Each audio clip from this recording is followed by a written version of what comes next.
And me and her, like, we weren't arguing, but you know what I mean? She was just like, you need to stop doing that. And then I tried to change the subject. I go, how is school going, boys? And my sons tell me, well, we didn't have school today, technically. I'm like, well, what's going on? He said, well, there was like a school shooting drill.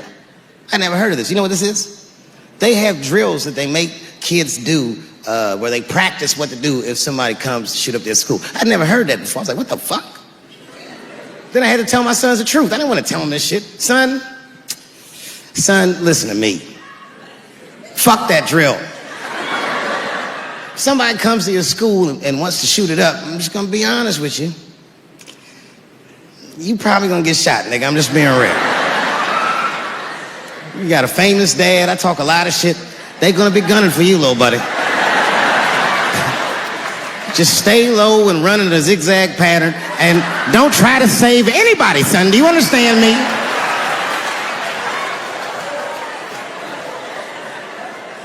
Why would you have kids rehearse for some shit they have no control over? All you're doing is training these kids to worry. It's the stupidest drill I've ever heard of. And while you're in there training them during these drills, well, aren't you training the shooter too? This nigga's in here listening and learning like the other kids.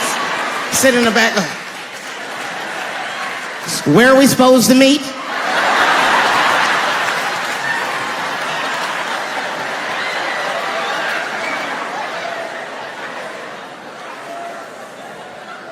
If you're a parent, this shit is terrifying. This shit is real scary. All the parents is looking at each other crazy. Because we know as parents that one of us is raising the shooter. Just don't know which one of us it is. All we know for sure is that if you're a white parent, the chances that it's you is exponentially higher than the rest of us. And shooting up school is a white kid's game. It's fucking crazy. You know, I hated school too. It never occurred to me. Kill everybody in school? It's fucking crazy. Just do what I did, nigga. Try some things. Have you skipped school, nigga? Skip school. Take a walk and meet some other kids. Fuck school, nigga. Try drugs. Have you tried drugs out, nigga? That might...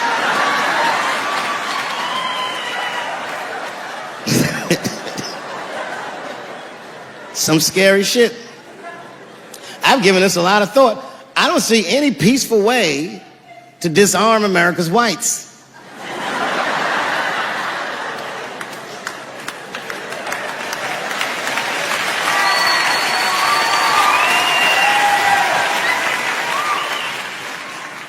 There's only one thing that's going to save this country from itself. Same thing that always saves this country from itself. And that is African Americans. Right. And I know the question that a lot of y'all have in your minds is, should we do it? Yeah, fuck yeah, we should do it. Listen, no matter what they say or how they make you feel, remember, this is your country too. It is incumbent upon us to save our country. And you know what we have to do. This is a fucking election year. We got to be serious. Every able-bodied African American must register for a legal firearm.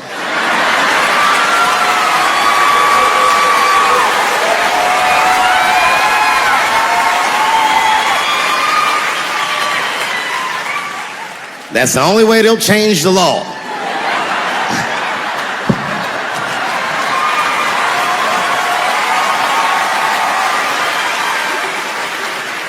I hate guns, personally. I can't stand them. Yeah, but I have several. I don't want them, but I feel like I need them. Don't forget where I live. I live in Ohio. And anyone that knows anything about Ohio knows that even the word Ohio is an old Native American word. It means, literally, land of poor white people.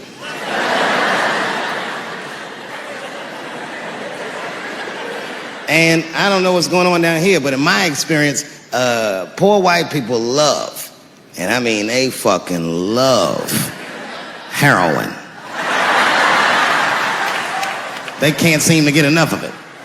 I didn't even know what I was looking at first. I was just driving like, why are all these white people so sleepy out here? Do you think?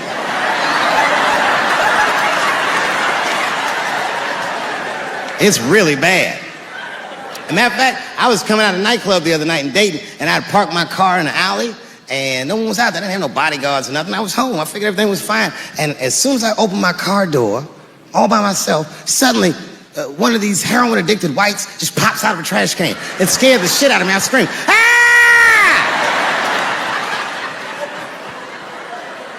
And then I realized it was a woman. She was fucked up. She's like, "Hey, man, relax, okay?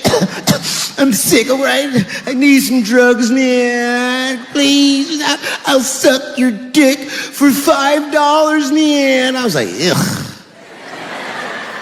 2.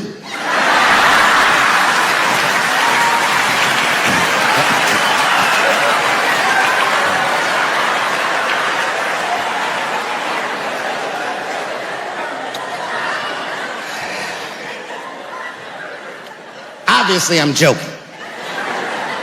This opioid crisis is a crisis. I see it every day. It's as bad as they say. It's ruining lives. It's destroying families. Sadly, you know what it reminds me of, seeing it? It reminds me of us. These white folks look exactly like us during the crack epidemic. You know, it's really crazy to see. And all this shit they talk about on the news about how divided the nation is, I don't believe it. I feel like nowadays we're getting a real good look at each other. It's wild because I even have insight into how the white community must have felt watching the black community go through the scourge of crack. Because I don't care either. Hang in there, whites. Just say no. What's so hard about that?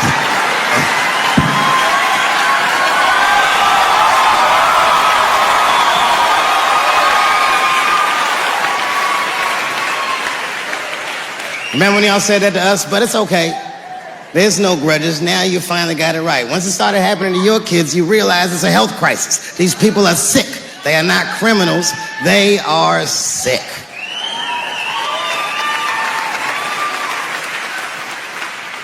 Be that as it may, I'm armed to the teeth.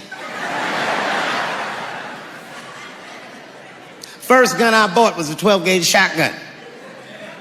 I didn't want the gun. Remember, though, I'd moved to a farm, and I was sitting there on the porch, and I see a white dude walking across my property, entitled, like he's supposed to be there. He had a rifle over his shoulder, too. Ain't that a bitch? I said, what the fuck is this guy doing on my property? I was mad as shit, but I was unarmed. So I ended up just waving to this motherfucker like a bitch. I was just like...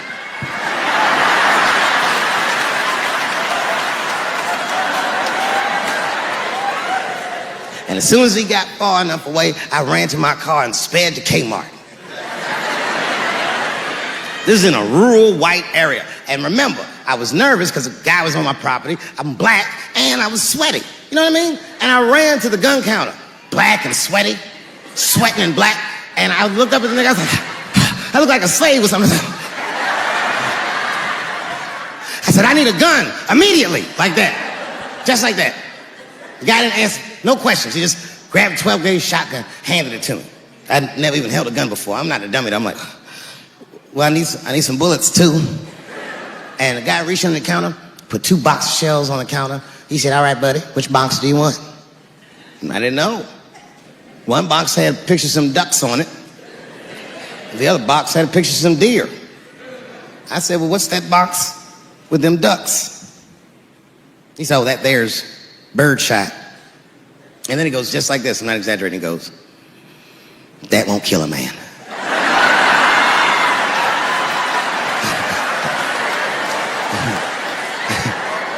He said, it'll just pepper him up nicely. I said, what the fuck? Pepper? You know what it means to pepper a motherfucker up? It means that when the shell explodes, hot BBs will shoot out of the barrel of the gun, not killing a motherfucker, but penetrating their skin and shallow flesh. Boy, that's gotta hurt. Hot BBs? Ha, ha! Remember when Dick Cheney shot a motherfucker in the face and he lived? That was birdshot. I said, well, what's that box with the deer on it? He goes, oh, that there's buckshot. Gotta put a hole in the goddamn truck if you wanted to. Well, you young heads missed that shit. You all too young. You don't remember that. How old are you, young man? You. 24. You don't know shit. You don't know shit. You gotta Google shit that I lived through. See, this is why I lock motherfuckers' phones up. Seriously. Because the young kids, you guys, look, you need to take a break from that. We all need to break just from that technology, just for a minute.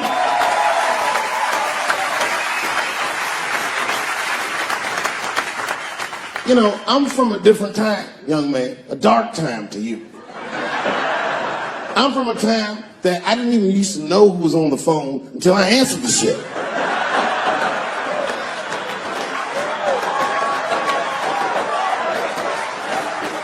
Like when tragedy used to strike. I remember I was 12 years old and the teacher wheeled the television set into the classroom.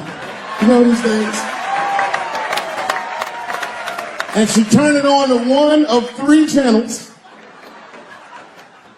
And she said, class, the space shuttle is taking off and we're all gonna watch it take off. Man, that shit was going great for like 3 to 5 minutes. That's right, you remember, it fucking exploded. Right on television. Everybody on board. Dead, immediately presumed dead. It was so bad, the teacher looked at all the kids and was like, you can go home. It's a goddamn national tragedy. This was Cold War America. The Russians were laughing at us. My point is, for y'all your age wouldn't even know the pain because in your generation, it's like the space shuttle blows up every fucking day. How can you care about anything when you know every goddamn thing? I'm getting over one cop shooting, and then another one happens, and then another one happens, and another one happens. I'm crying about Paris, and then Brussels happens. I can't keep track of all this shit, so you just give the fuck up. That's the hallmark of your generation, and that's fucked up because your generation lives in the most difficult time in human history. This is the age of spin. The age where nobody knows what the fuck they're even looking at. Did you know that Planned Parenthood was for abortions? It's for people that don't plan things out at all.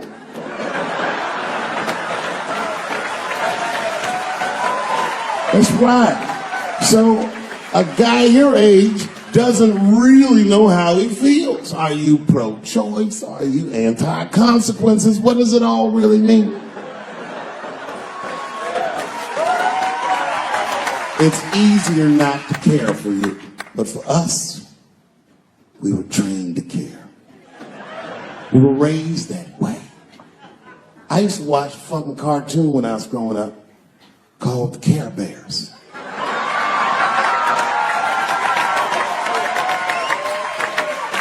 It was about a fucking group of teddy bear people.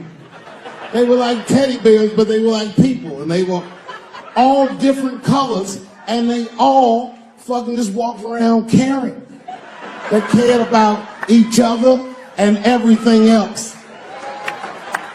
They all had different designs on their stomachs, and the designs told you something about what they might be like inside. Very, very loving group of beings. And when shit got real bad, as nice as those teddy bears were, they didn't get mean faces. They got determined. And the leader would say, come on, guys. It's time for the Care Bear Stare. Remember that shit? And them little teddy bears would lock arms and stare at the problem. And I'm not even bullshitting.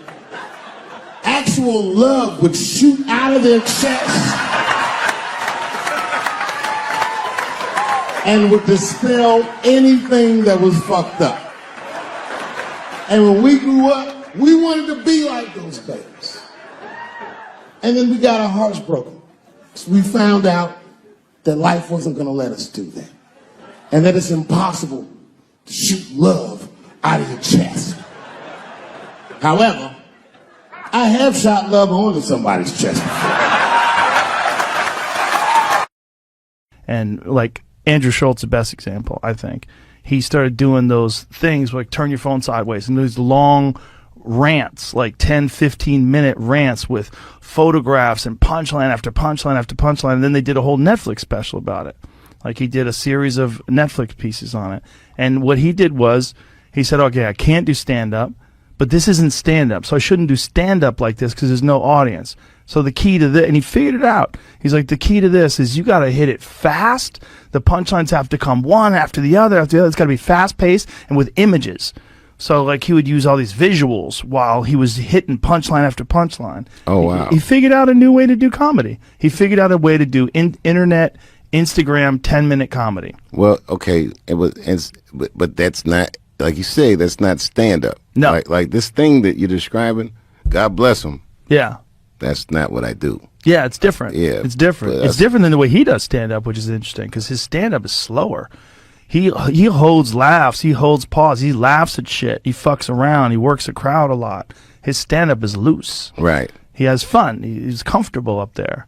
Right. But these little clips that he does on Instagram are rapid fire, bang, bang, bang. And he works with a series of writers. They all work together. They put these things together. They work it out, man. By the time it's done, I mean, it is a polished machine. But he used that time and innovated, you know. And That's clever. Yeah. I don't think it's not, I'm not interested in it because, no disrespect to him, I like happening in real life. Yeah. Like even during COVID, the fact that we found a way to get in front of audiences again meant the world to me. That's what I do. Yeah. It's a different thing. Yeah, I mean, I could throw a slideshow and the shit if I want to, but that crowd's not there. What's Right. the fucking point for me? I know what you mean, but for him, he's coming up still. You know, you'd already made it. Well, You no, just wanted yeah, to get back in there. Yeah, and it's a whole different ball of wax. That's Yeah. what I'm saying. Like that thing that evolution he was able to make. Yes, I'm like the old guy who has that hot outfit from the '70s. Go on without me. I look fine. I'm that. I'm good.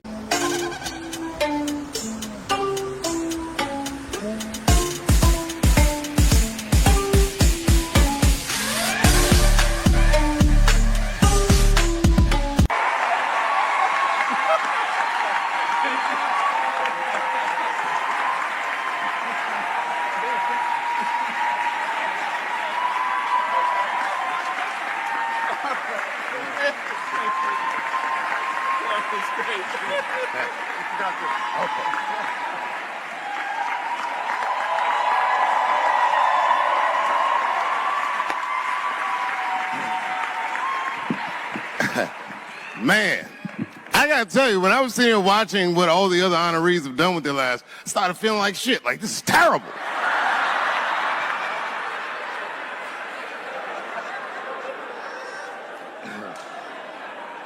And then Bobo brought me up and started out good with that Ali picture, and then it just... Whew. But that coloring book that was in the picture, I know the Ali's are here, that coloring book, my mother has it. And Champ, he signed it. You know, the greatest, he signed it, Muhammad Ali. And his sparring partner was there that day. And his sparring partner signed it, said the next heavyweight champion of the world, Larry Holmes. And he was. And 2-year-old Dave Chappelle colored all in that shit and just ruined the book.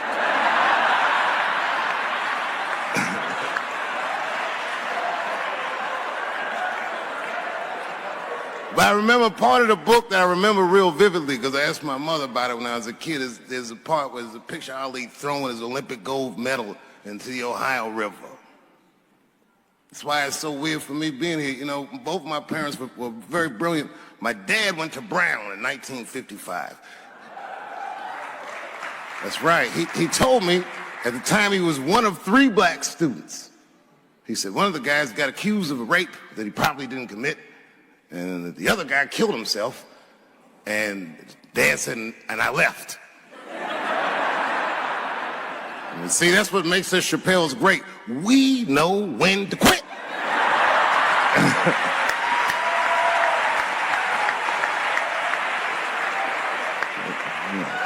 We all just live to fight another day.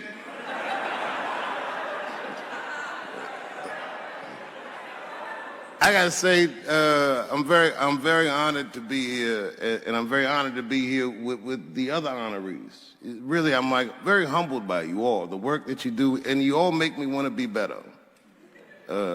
All of you.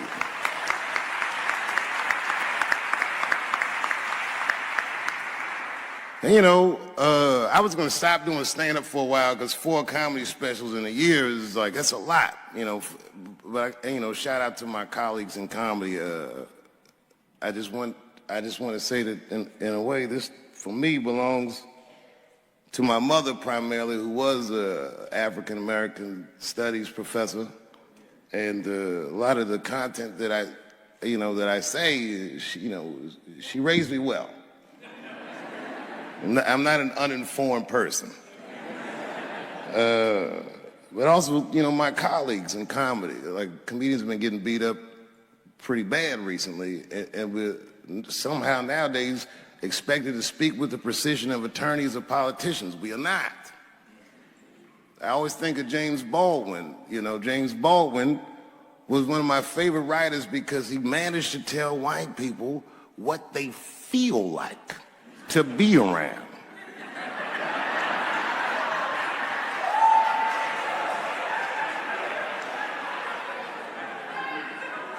So I ain't gonna hang up my gloves yet. I think I got one more special in me. So to quote Baldwin, God gave Noah the rainbow sign. It's no more water, it's the fire next time. Thank you very much.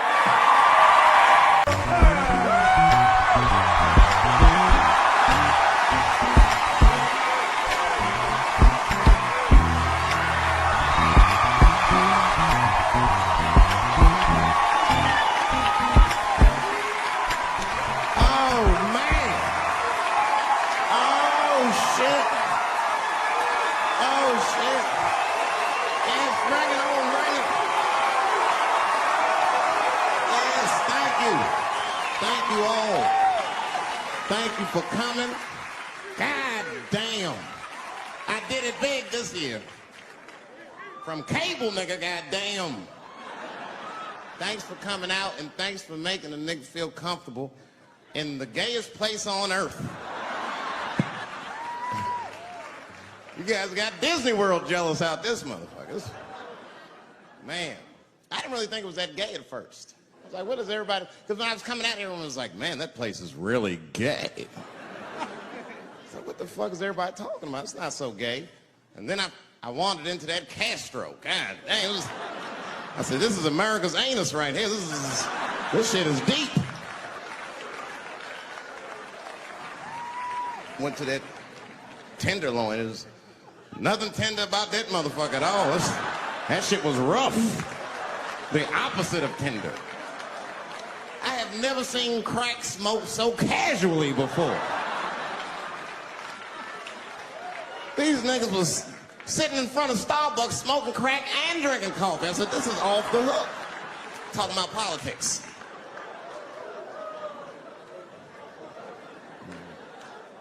I seen one crackhead trying to break into somebody's car, man, and it struck a chord with me. I tried to stop him. I said, hey! And he looked back and saw me and said, oh, keep an eye out. I said, nigga, that was me that said that. I'm trying to help you. I want this shit to stop.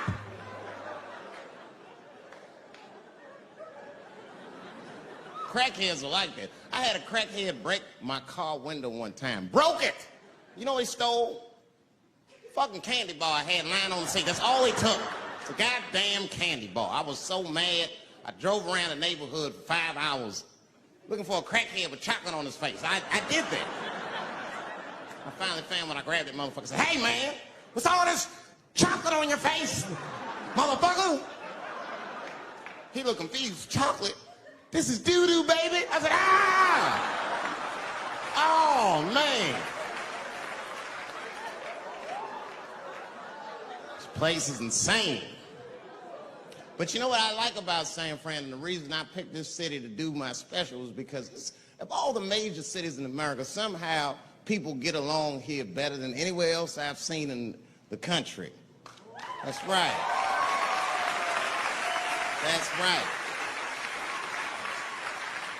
And I always admired San Fran for that. And today I realized how you did it. Put all the niggas on the other side of that bridge. There's nothing, this shit ain't happy on that side. You leave San Francisco like, bye, thanks for coming to San Francisco. Come back in April, we're having a sale on Birkenstocks. As soon as you get to the other side, welcome to Oakland, bitch. Quick, quick.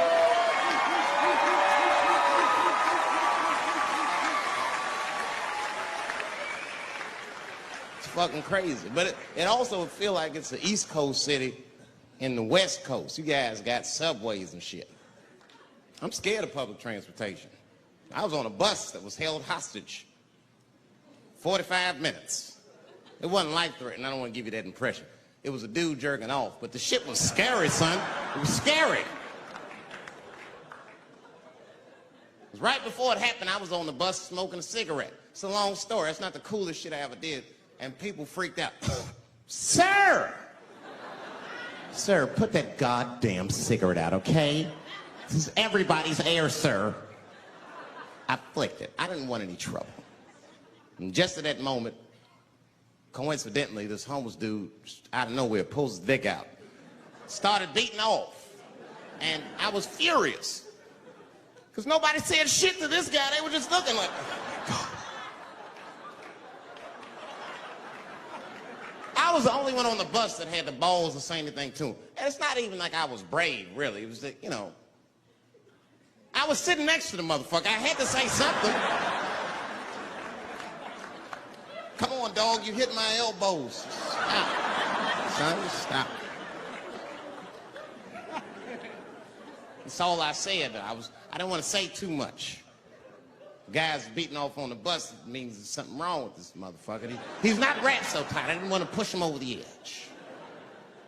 As soon as I said something, all these dummies on the bus, now they're brave. He's right. Put your goddamn cock away. I don't want to see this anymore. I don't want to see it either. Yeah! Now the guy flips out. All right, everybody, back up. Back the fuck up. I tried to be nice about this. Now everybody freaks out. Oh my God, it's a biological attack. Oh. I'm caught in the middle. I can't lose my cool. I said, hey, everybody, just calm the fuck down or you're going to get me shot. So all just be cool. Let's do what this man says so he'll leave us alone. Now everybody gets quiet.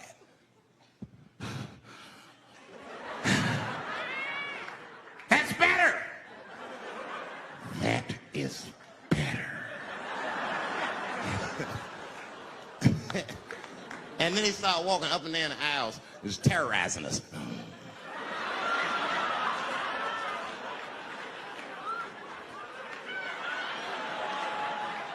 And then he starts making demands. You in the pink shirt, squeeze your tits together. Oh God, no, no.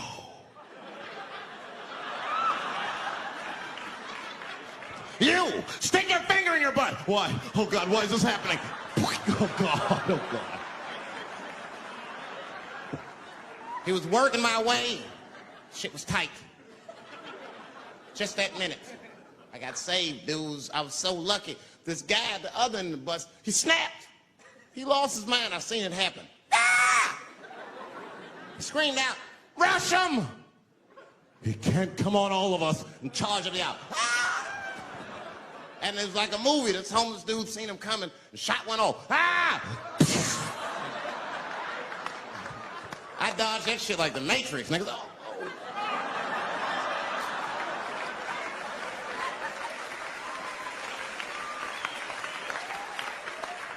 The guy behind me wasn't so lucky, y'all. No!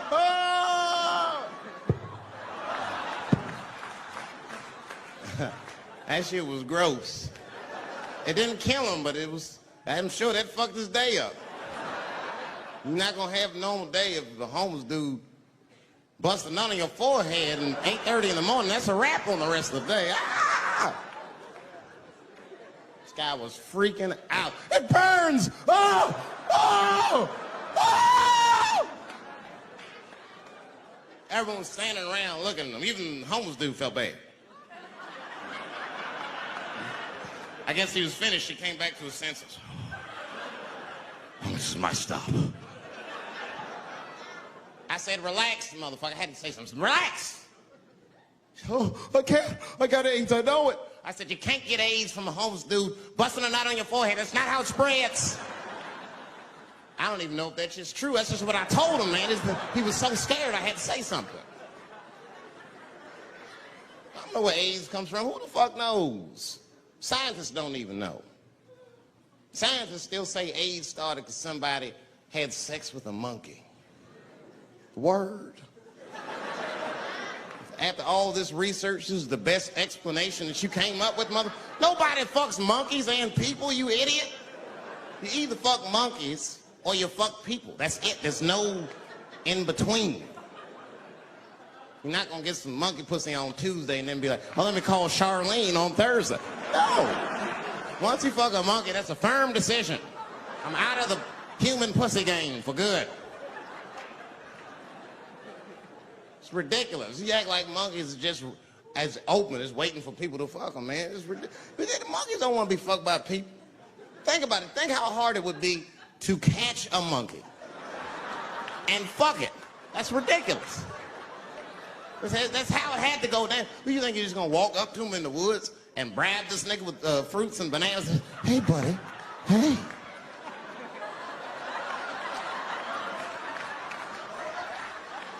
Yeah. There you go, buddy. Yeah.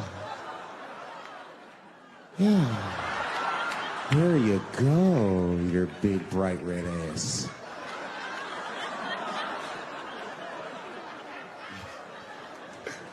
This big bright red booty.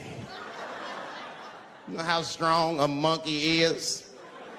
Would rip your dick off like the celery stalk. Throw that shit in the tall grass to never be seen again.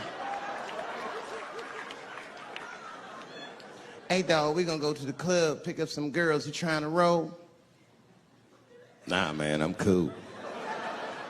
I'ma stay home, dog. Chill with my monkey. You know how long it took me to train this monkey to suck my dick without peeling it?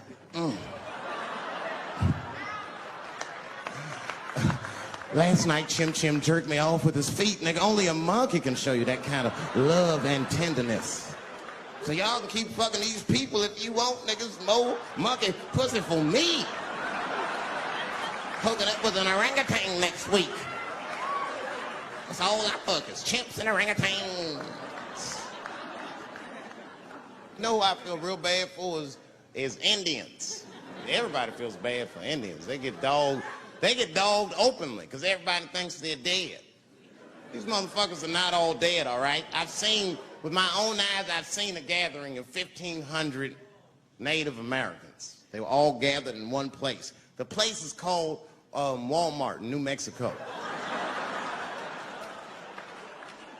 There's Indians everywhere. I've never seen Indians before. I wasn't even sure if they were Indians. It's fucked up, but I asked one of them. It's not nice, but I seen him in the sports section looking at bows and arrows. I had to say something. Excuse me. I don't mean to be rude. Are you an Indian?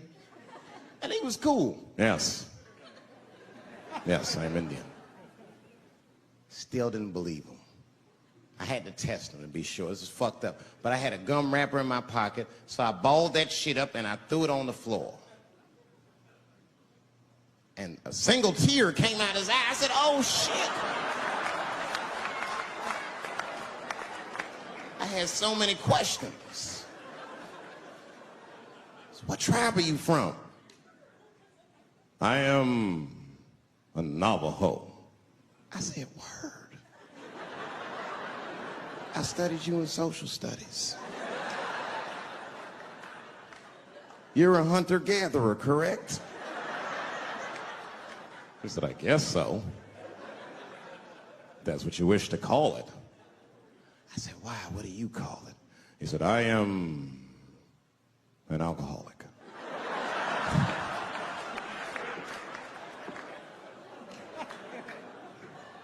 I said, well, what's your name, dog? He said, please, dog is my cousin. That was a good guess. My name is Running Coyote. What is your name, friend?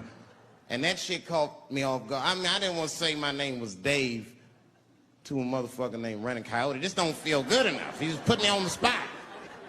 I said, huh? My name, what? Oh, my name's Blackfeet.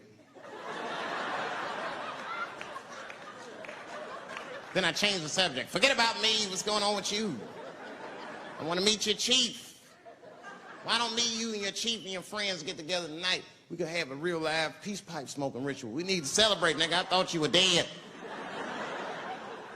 And he set it up. It was beautiful. It was just like I dreamed. We was all sitting around. Them Indians was beating the drum. Some other Indians came out the back with a long blanket that was folded in half and put in front of us. Open that shit up, and on the blanket was a long wooden pipe with feathers. And bags of weed were all over the blanket.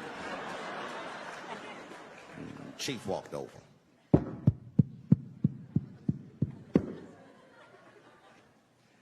The big ones are 50. The little ones are 25. And these are 10.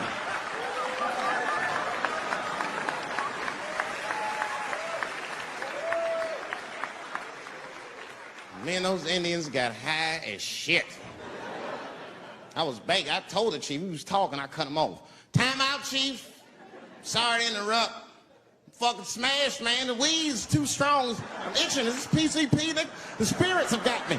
Chief, the spirits have got me. And the chief threw some water in my face. Calm down, blackface. Splash. I said, hey, it's Blackfeet, motherfucker. Take it easy.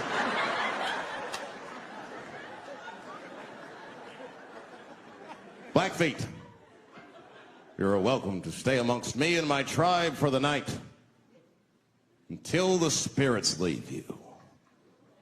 And they gave me my own teepee to sleep in, which sounds nice. I personally felt like it was a little fucked up, you know, because they all had houses, man. It's like, why can't I sleep with y'all in the house and watch TV? Nigga, I can't be on this grass all night.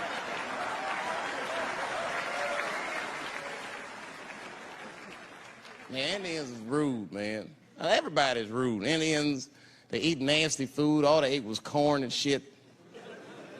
Doritos, I think they call it. That's right. People only see the surface. They see the division in our foods. Just because I eat chicken and watermelon.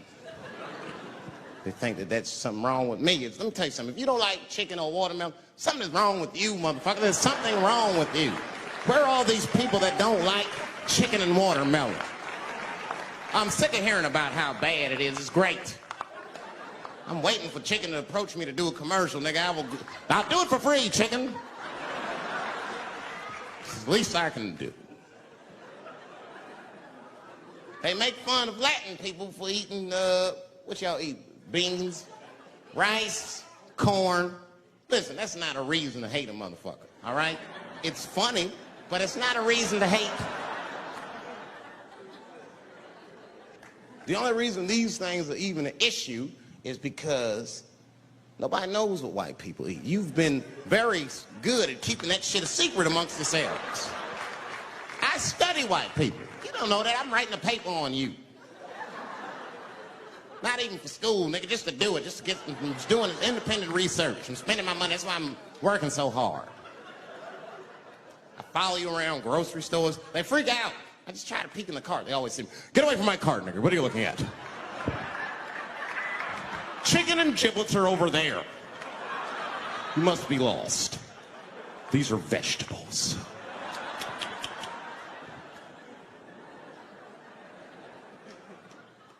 I know what you drink. See how quiet it got? Grape juice. Surprise, motherfuckers, you didn't know I knew about grape juice, did you? Oh, don't play dumb with me. Look at what is it?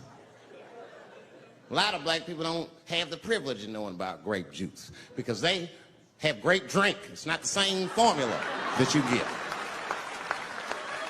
Ain't no vitamins in that shit. You might have one of your black friends over. Todd, would you care for a glass of grape juice? What?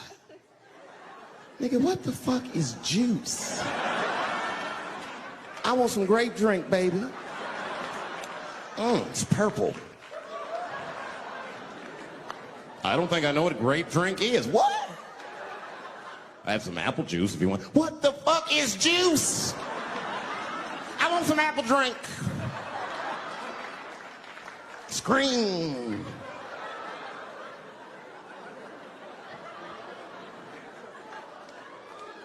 Remember that commercial for Sunny Delight when all the kids run in from outside playing? And they all run to the fridge. All right, I got some purple stuff, some Sunny D. As soon as you say Sunny D, all the kids go, yeah! Watch the black kid in the back. If you ever see that commercial again, look at that black kid. He'd be like, I want that purple stuff. That's drink, nigga. That is drink. They want drink. I want all them vitamins, nigga. I want drink. Sugar, water, purple. That's the ingredient. Sugar, water, and of course, purple. It's too fucking much. I got a lot of things to talk about tonight. First of all, I've stopped smoking weed. With black people, you didn't let me finish, motherfuckers. God damn. I'm sorry, black people, to break the news so publicly, but I can't smoke with you anymore. Every time I smoke weed with my black friends, all you talk about is your trials and tribulations. I'm sick of that shit. I got my own problems. Nigga, that's a waste of weed. I'm smoking weed to run away from my problems, not take on yours. From now on, I smoke weed exclusively with white people. Calm down, motherfuckers. You win by default. You got good weed conversation. All white people talk about when they get high is other times that they got high. I can listen to that shit all night. Dude, remember at Frank's last week? It's fucking smashed, man. And catalogs everything they drink. 2 shots of Jaeger, tequila, 4 bong hits, man, beer, cheeseburger. That shit is great. Only bad part is you cannot pass out around white people. Every time white dudes pass out around each other, they always do some borderline gay shit when the guy's asleep. Frank fell asleep, so he like stuck a carrot in his ass and put shaving cream on his balls. Like, why, motherfucker? Why would you do that to a friend of yours? He trusted you enough to sleep around you. You gonna put a carrot in his ass? Is that nice? I tell you right now, if I put a carrot in a black dude's ass, a nigga will kill you when he wakes up for some shit like that. That is an automatic death sentence on the street. It's a rap for you. I'm gonna kill that motherfucker. I thought y'all was friends, baby. What happened? I fell asleep at his house, right? We was drinking, and I fell asleep at his house, and while I was sleeping, right? I'm just gonna kill that motherfucker, all right? That's all you need to know. And fuck carrots. But everybody's getting along. I see that shit. I see it all around. Blacks and whites don't fight so much. You know who don't have no beef with anybody is Asian people. I see how y'all be doing. Y'all just lay in the cut. Only people Asian people beef with is other Asian people. Like if you call a Korean guy Chinese, I've done this. They'll flip out. Hey! What make you think I'm Chinese? I am Korean. I look Chinese. Yes, motherfucker, you do look Chinese. That's why I said it. It's an accident. Nigga, to the untrained eye, you all look Chinese to me. It's a mistake. I'm not trying to offend you. Some people say all black people look alike. We don't get bent out of shape. We normally just call those people police. Okay? Just learn to live with it. That's all I can tell you. Everybody's afraid of police now. Scared to death of these police.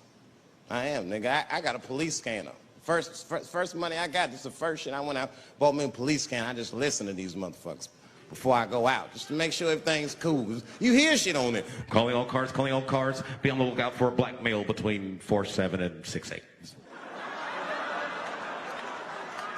Staying in the crib tonight, fuck that. Gotta work on that alibi for a minute. Every black person needs an alibi. I do them impromptu joints. If I'm by myself and need out, I'll just open up the windows in the apartment, turn all the lights on, start beating off right in the window. Look at me. Hey, everybody, look, it's me, Dave Chappelle. I'm crazy, I'm jerking off. Note the time, motherfuckers. It's 2:35. Look at me, I'm jerking off in the window, 2:35. Comedian Dave Chappelle, it's June 10th. Note the time.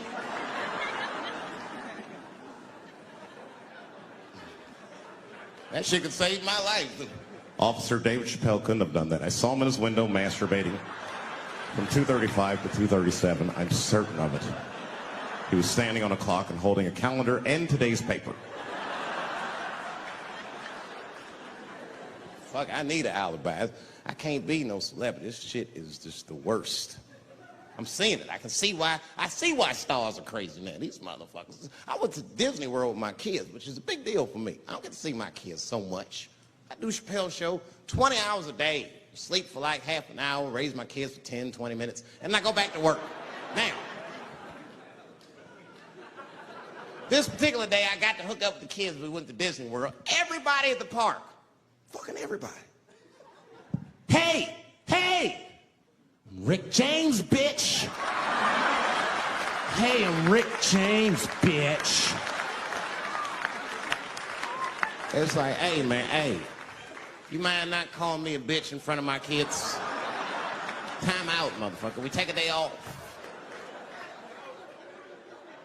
Even Mickey Mouse did it. I said, this is the most unprofessional shit I have ever seen in my life. Rick James, bitch. Oh, I was fed up. I caught that motherfucker with an uppercut. Bop! Knocked his head clean off. Everybody was screaming. Oh my God, oh my God. Mickey Mouse is Mexican.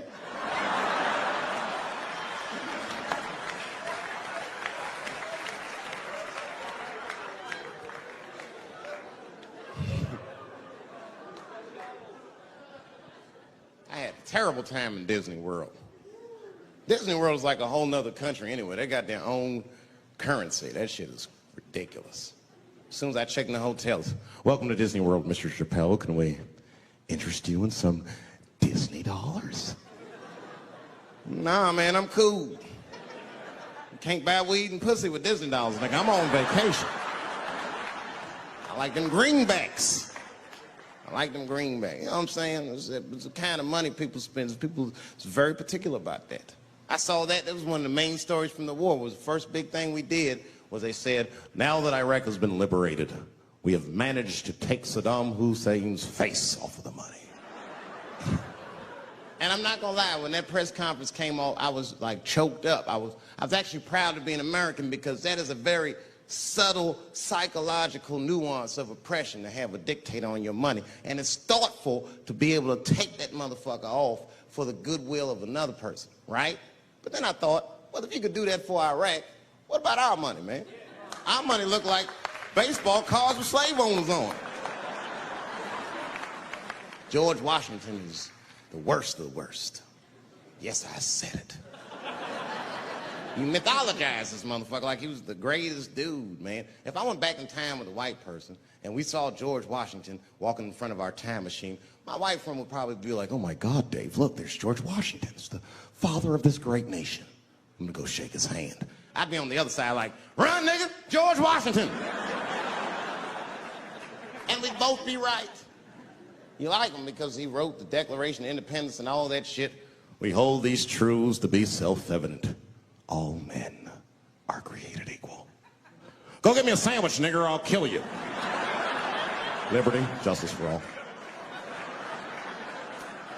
Am I wrong? Am I wrong? Wait a minute, did he not own slaves? Didn't he own slaves? That's all I'm saying. I almost protested the war in the beginning. Almost. Until I saw what happened to them Dixie chicks. I said, fuck that. If they'll do that to 3 white women, they will tear my black ass to pieces. I don't want to hear that shit. Yeah, man, they would.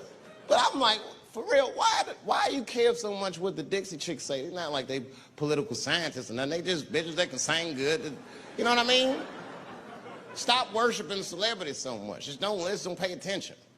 I remember right around September 11th, Ja Rule was on MTV. That's what they said. We got Ja Rule on the phone.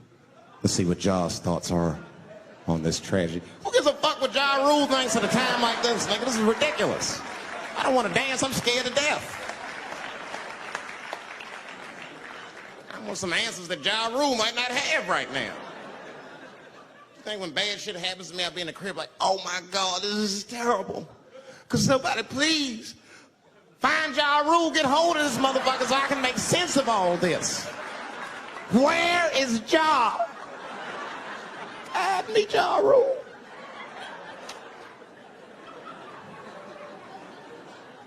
I don't even know why people listen to me. I'll say anything, nigga. I've done commercials for Coke and Pepsi. I don't give a fuck what comes out of my mouth. I just say what it takes. Whatever it takes, that's what I'm saying. If you want to know the truth, can't even taste the difference. Surprise! All I know was Pepsi paid me most recently, so tastes better. It's pretty much how the game goes. I'm just being real, man. There's too much goo-gagging over celebrities. People don't know what's fake and what's real anymore. That's why Bill Cosby got in trouble. Look what happened to Bill Cosby. Bill Cosby said some real shit, and the whole world freaked out on him. For what? For having an opinion? Just because he was selling pudding pops for the last 40 years, people forget that he's a nigga from Philly in the projects, and he might say some real shit from time to time. It's not that big of a deal. I spoke at my old high school, and I told them kids straight up, if you guys are serious about making it out of this ghetto, you gotta focus, you gotta stop blaming white people for your problems, and you've gotta learn how to rap or play basketball or something, nigga. You're trapped. You are trapped. Either do that or sell crap. That's your only options. That's the only way I've ever seen it work. You better get to entertaining these white people, nigga. Get to dancing. Go on out there and be somebody.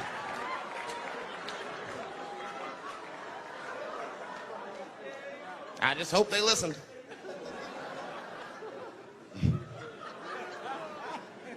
This shit is ridiculous. People worship television. They worship this shit. You know, like if you watch a movie, right? Say you're watching a movie and one character says to another character, say, hey, what's your number, man? What's the other character always say? 555, 5555. You know why we got to do that? Because stupid ass people go to the movies and then go home and try to call the characters that they just saw. Hello, is Indiana Jones here? No, motherfucker, he's fake. It's not his number. And to be honest, this is the worst time in history to be a black celebrity. Fuck, they locking all our stars up. It's hot right now for black celebrities. I knew it was bad when Kobe got in trouble. I said, this is a wrap for us. He's one of the most wholesome dudes we had. Lock him up, everything. And Kobe kept it together. Thank God he held his game together, because if he was cracking under pressure and getting like 6 points a game, the whole LA would have been like, that nigger is guilty. Kobe was playing his ass off. He was playing like his freedom depended on that shit. You see this motherfucker in them games, this nigga's trying to beat that case on the court.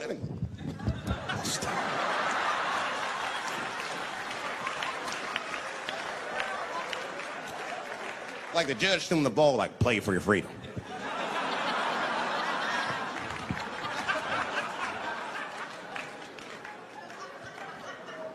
If I could talk to Kobe, I'd be like, just relax, you'll be fine, man. Because the public is still giving Kobe the benefit of the doubt. He's one of the few black celebrities that get that.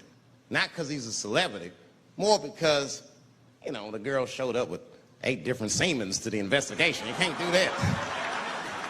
That's 7 too many. That's a lot of semen, man. This bitch got Noah's Ark in her panties. Like, what, you trying to recreate humanity or something? She's a collector. She got every unsolved mystery. The answer might be in this girl's paint. That's the first place I look. OJ's other glove is in there. Bigfoot's footprint. 3 CSI reruns is in that motherfucker.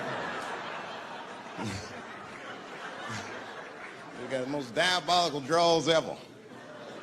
Fuck being a celebrity. This is not the time to be a black star. They're locking all our stars up. Black celebrities, this is a witch hunt for us, man. God damn it. It's all OJ's fault. Ever since OJ got away, white people have just been locking up our stars one by one. It's true. And it's not even OJ's fault. It's our fault. We celebrated too openly when OJ got acquitted. We should have been quiet about that shit. As soon as they're not guilty, niggas just dance. Oh, in your face, nigga, in your face. It hurts, don't it? It hurts. Burns, doesn't it, nigga? Ooh, that justice system burns, doesn't it? Welcome to my world, motherfucker, all that shit. White people wanted OJ's ass bad. City of LA spent over $12 million just trying that motherfucker. And the look on white people's face when he was acquitted, priceless. Priceless.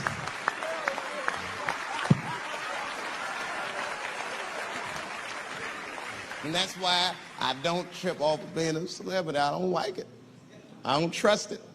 There's 1 minute they all love you, the next thing you know, you're in front of that courthouse dancing on top of a car just trying to figure out what the fuck happened to you.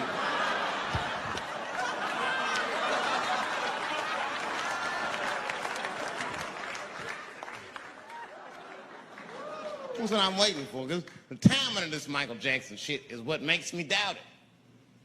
Every time this war is going out of control, or the economy gets bad, or something is wrong with the world at large, it's always these moments in history that Michael Jackson will coincidentally jerk off a kid. This is getting ridiculous. Like, are you planning this shit? Do you have meetings? Michael, thank you for coming. As you know, Michael, the war has not been going as well as we expected. There's been a lot of hiccups, and the public is asking us a lot of questions, of course. And, well, Michael, there's no nice way to say this, and all I know how to do is be direct, so let me just be direct. We're going to need you to jerk off another child, Mike. I'm sorry. I am sorry. But it would really help out. Or maybe he did it. Who knows? Who knows? That's the thing. That's what I wanted to say. Who knows? Who the fuck knows? Mike, God, and this little boy know. That's about it. That's about it. The only reason that I can even talk about this shit is because everybody's speculating. They all think he did it. And I don't think he did it. I'm alone in this. I don't think he did it. I'm not going to say I don't think he did it. That's too strong.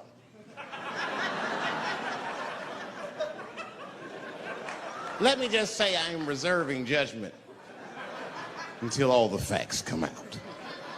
But so far from what I heard, I mean, the kid said he was dying of cancer. He was in Make-A-Wish Foundation. He claims he had 2 weeks to live, and it was his dying wish to meet Michael Jackson.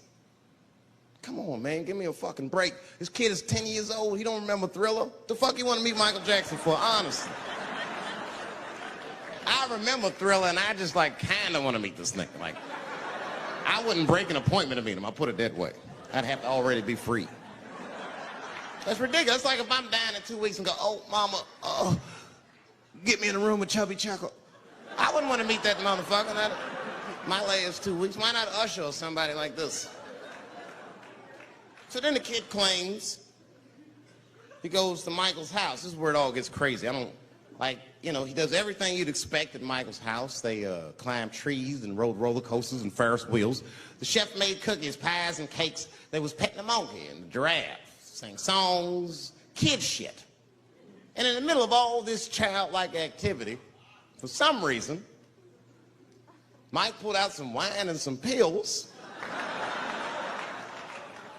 and sucked his kid's dick. Folks, it hurts me to say it. And the kid had the nerve to call that abuse. Motherfucker, that is a good host. God damn, what else do you want? What else do you want? I'm lucky to get a glass of grape drink at my friend's house. Let alone a roller coaster ride and my dick sucked. Mike must be confused, like I brought you in my house, I fed you, I sucked your dick and this is how you repay me, motherfucker. This was your wish, not mine. Thought you were dying in 2 weeks. What happened to that, motherfucker? I've been in court for a year and a half. You get stronger every time I see you.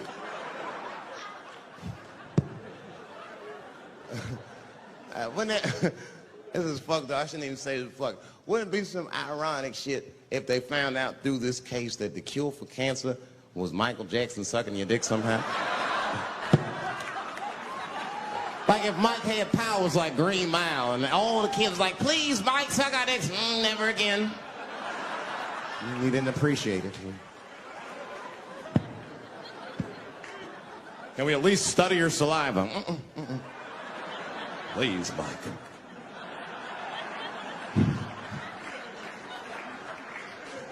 It just doesn't stop, though. It just doesn't stop. And the only reason I can talk about Mike is because he's a freak. He's a freak. That's why people let you talk about him. Because if I brought up Catholic priest fucking kids, it'd get quiet as shit. But when Michael Jackson does it, it's okay because he's a freak. His face is all cut up. But just remember, when you look at that thing that he calls his face, that he did that for you somehow. Somehow he thought you might, maybe it'll help. Maybe people will like me more if I turn myself into a white, ghoulish-like creature. I don't know what the fuck it is, but he did it for you. And I appreciate the gesture, Michael Jackson. If you're watching this, I appreciate that gesture. And I want you to know, fuck everybody, Dave Chappelle understands. Because you want to know something? I'm getting some work done. Surprise, yes. Nothing major. You would never know if I didn't tell you, but it's some shit I'm insecure about that I want to work on. If you must know, I'm getting Botox done on my balls to get these wrinkles out. Finally, have these shit smooth as eggs. No, I can't wait. I cannot wait. And I'm not stopping there. That's just phase one, baby. I'll be like Bob Vila, these old balls. I'm fixing them up. I'm plucking all the hair out. I gotta make room. I know this. I gotta make room. I'm gonna tattoo a gangster ass face on them. Mean expressions like this. And then I'll grow the hair back on the bottom so they got beards like me. And then I'm hitting that beach and looking for ball suckers. I'm gonna wear some high shorts just like this. And walk up to women with a confidence I've never had before. Pardon me, miss. I don't mean to be rude. But do you suck balls? Excuse me? Miss, relax. You didn't even let me finish. Do you suck these balls? Oh my God, those balls are as smooth as eggs. Yes, I'll suck them. I've played this scenario out in my mind a million times, lady.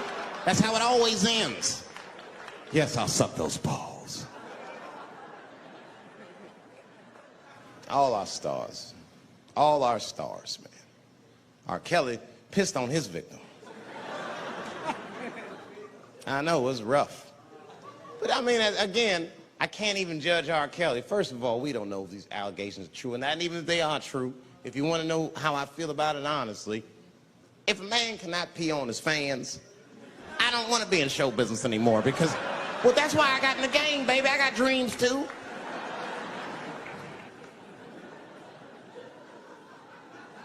You guys are confusing the issue. While you guys are busy worrying about if R. Kelly even peed on this girl or not, you're not asking yourself the real question that America needs to decide once and for all. And that question is, how old is 15 really? Oh, that's a good question. That's a good question. I'm not saying that a person is as smart as they're going to be at 15. That's not what I'm saying, man. But I am saying 15 to me is old enough to decide whether or not you want to be pissed on. I mean, that's me. If you can't make a decision like that by the time you're 15, then just give up, motherfucker, because life is way harder than that. I make tougher decisions all the time. If you don't want to get pissed on, just get the fuck out of the way. It's not even a decision. If I start peeing on the front row, they're not gonna have to calculate and think, oh, how do I feel about this? Am I okay with it? They just move. You can do that at 15. I could have. I've been 15. When I was 15, I was doing stand-up in nightclubs. I smoked reefer from time to time. Friends were selling crack. I was trying to finger fuck people. I knew what was happening around me to some degree. Getting pissed on was the least of my worries at 15. Trust me. But it keeps coming up. There's a lot of confusion around that age. Anytime 15 comes up, people freak out. Like when that girl, Elizabeth Smart, got kidnapped. Right? Remember in Utah last year, 15-year-old girl Elizabeth Smart was kidnapped, and then they finally found her, and the whole country was relieved. And I was the only one saying, damn, she wasn't that smart after all. Now, because she got kidnapped, that could happen to anybody. I'm not knocking her for that. I'm just saying, if you kidnapped me when I was 15, you gotta take me further than 8 miles away from my house, man. God damn. You can't hold me prisoner around shit I recognize. I'll break away. I'll break away. Fuck off me, nigga. That's my bus stop. I know where I'm at. I'm going home.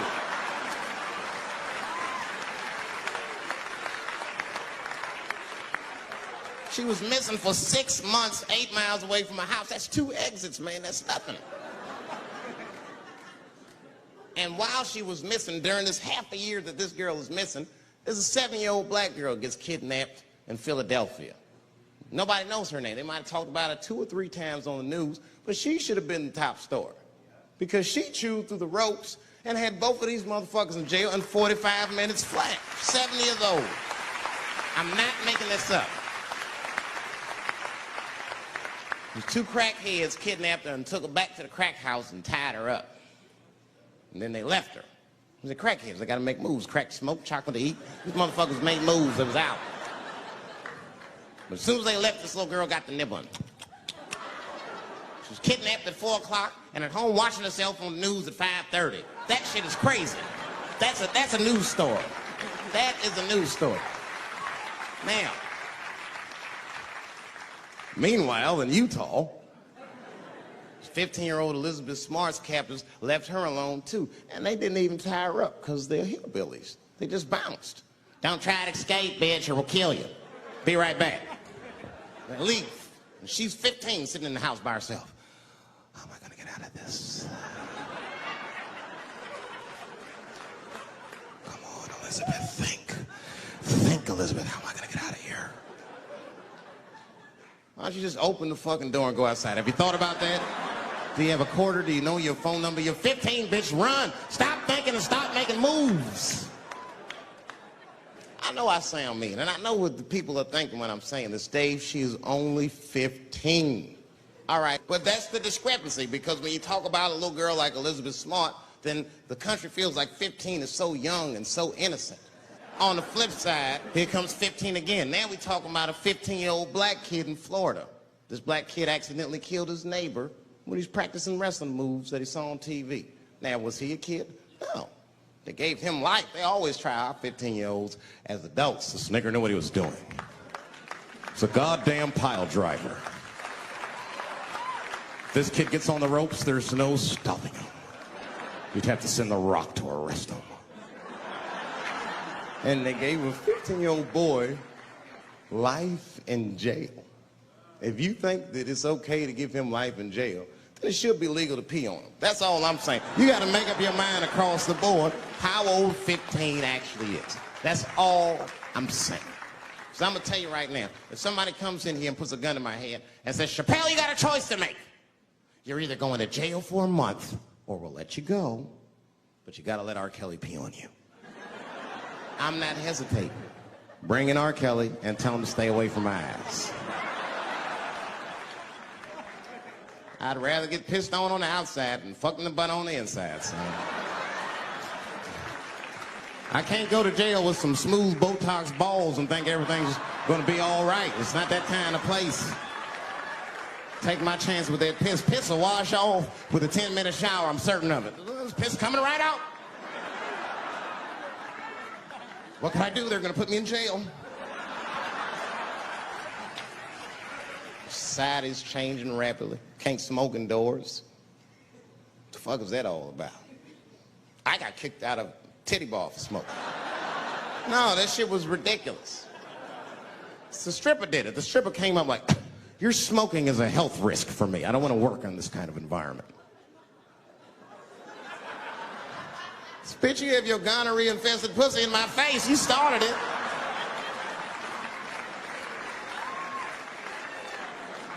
And they threw me out. It's the dirtiest place I've ever been thrown out of. And just to give you an idea of what I mean by dirty, lap dances at this place, $3. It's fucking disgusting.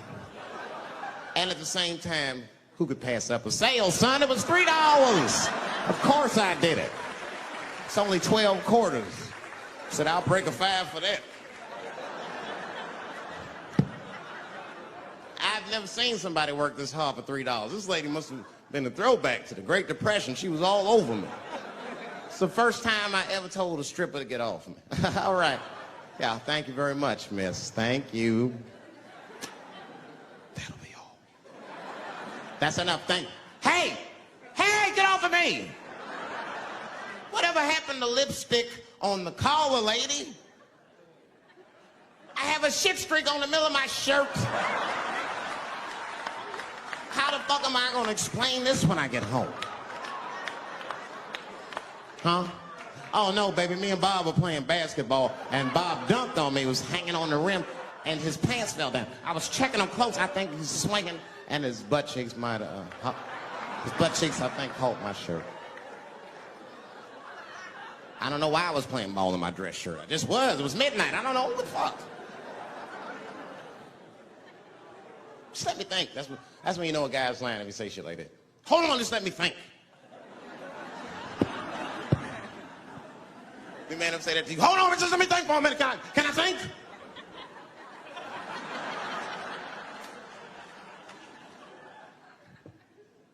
Well, y'all women, man, you guys just made too much progress too fast. Not too much, but you're confused by it. You made so much progress, you're even confused. Men and women, we both like, what the fuck just happened?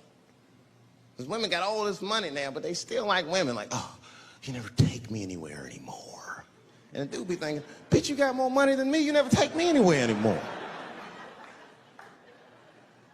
And at the same time, you don't treat a man like a man. You don't cook, you don't clean, and you don't do anything a motherfucker says. You tell a motherfucker what to do. I see women doing this to men all the time. Come on!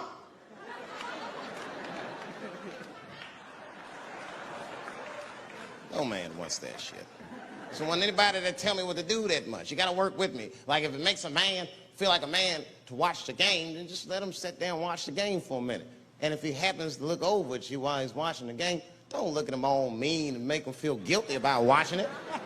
Just pick up your own titty and suck it. Just try it out.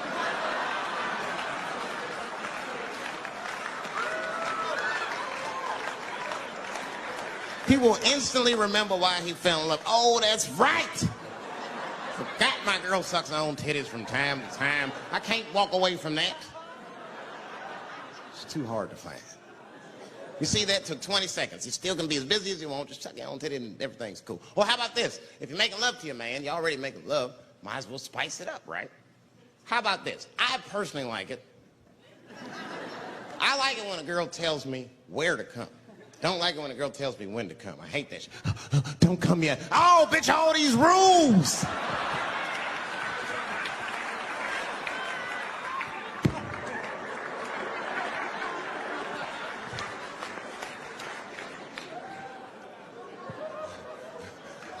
Instead of doing that, why don't you just tell us where? It's make us feel better, especially if you're aggressive about it. I like when a girl goes, wow, come in my face!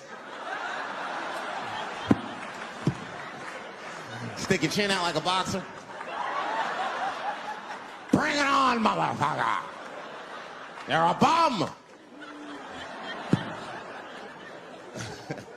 But it doesn't have to be that wild or explicit. Look, all the man wants to know is that you're interested and that you'll participate. You can say anything, he'll be happy. Oh, come on top of the television. All right, but...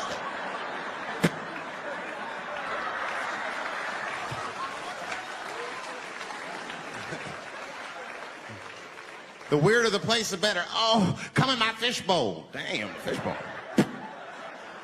Oh, shit, they're eating it. Oh.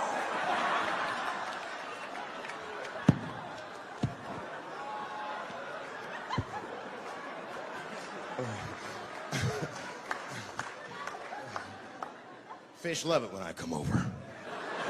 Oh, it's that guy. We're having chicken tonight.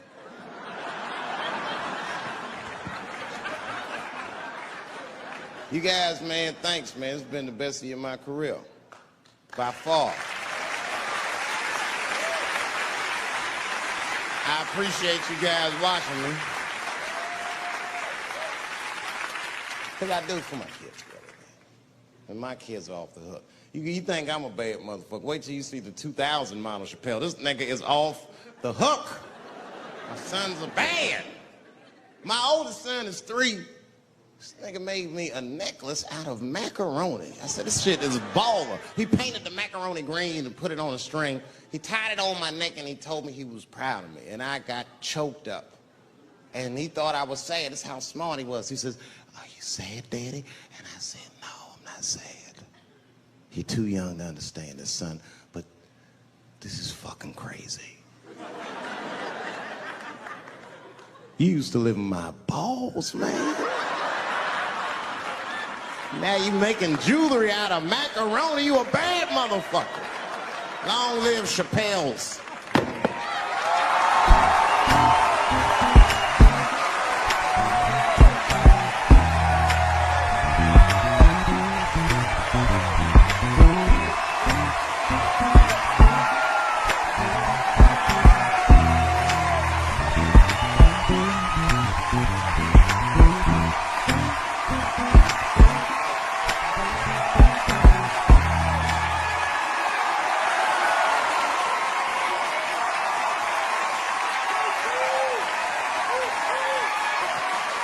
Oh, shit. Thanks, guys. Thank you. That's what it's all about. Everybody usually wants to be famous so they can rock nice jewelry and all that shit. Nigga, I already got a macaroni necklace. I got valuable shit. I got valuable shit.